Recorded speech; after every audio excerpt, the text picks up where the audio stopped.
ચકલી અને કબૂતર રહેતા હતા.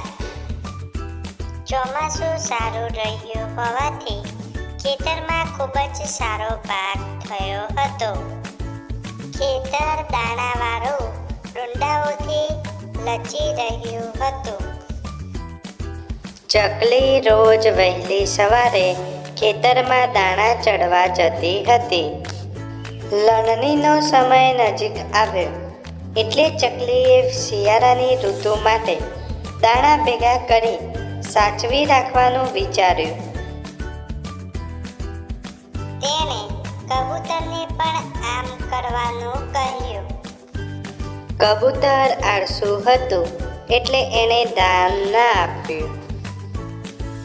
સવારે ચકલી કબૂતરને એની સાથે આવવાનું કહેતી હતી અને કબૂતર એને કહ્યું, ઠાડા થૈયા કરું છું, ચાંચોડી ગડાવું છું, જાઓ ચકલી બેન આવું છું.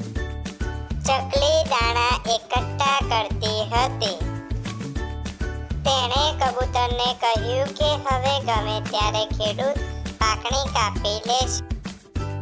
પણ આળસુ કબૂતર મોડું કરે રાખતું અને કહ્યા રાખતું કે ઠાડા થૈયા કરું છું, ચાંચોડી ગડાવું છું, જાઓ રે ચકલી બેન આવું છું.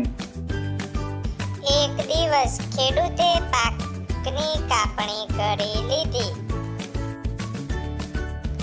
ચકલીએ તો દાણા ભેગા કરી લીધા હતા, પણ આળસુ કબૂતર શિયાળા માટે પૂરતા દાણા ભેગા ન કરી શક્યું. આળસુએ તો કિંમત ચૂકવવી જ પડે છે. સારું જીવન જીવવા માટે આળસ ખૂબ જ નુકસાન કરતા